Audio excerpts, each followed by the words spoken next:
Bonjour, nous entamons aujourd'hui une petite série en 3 volets sur d'anciens hommes d'église devenus des hommes d'État.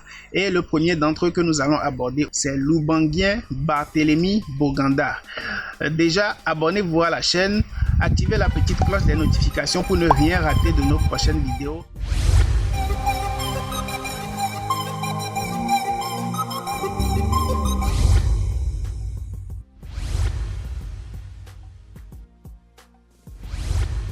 Barthélemy Boganda est officiellement né en 1910. Il paraît qu'il serait en réalité né en 1912, mais officiellement c'est 1910 qui est écrit sur ses papiers et donc on va considérer qu'il est né en 1910 dans la colonie française d'Oubangui Chari. Très vite, il devient orphelin et il est recueilli par les missionnaires catholiques installés sur ce territoire sous domination française à l'époque.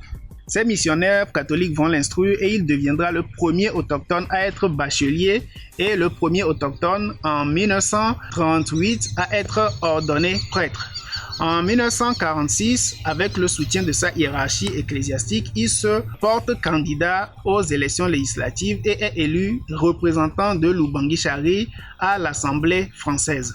3 ans plus tard, en 1949, il claque la porte de son parti, le MRP, et crée le sien propre, le Mouvement d'évolution sociale de l'Afrique noire, Maison. La même année 1949, il sera défroqué, c'est-à-dire suspendu de ses fonctions de prêtre parce qu'il critique le célibat des prêtres et il annonce qu'il va se marier lui-même avec sa secrétaire parlementaire, la Française Michèle Jourdain.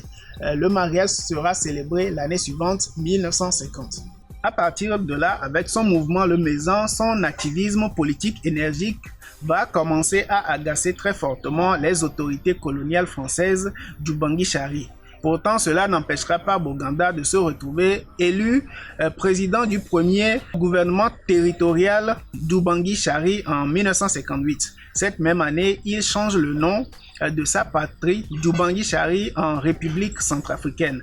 Malheureusement, le 29 mars 1959, Barthélemy Boganda mourra dans un accident d'avion que d'aucuns jugent très suspect jusqu'aujourd'hui. Certains pensent qu'on a posé une bombe dans son avion.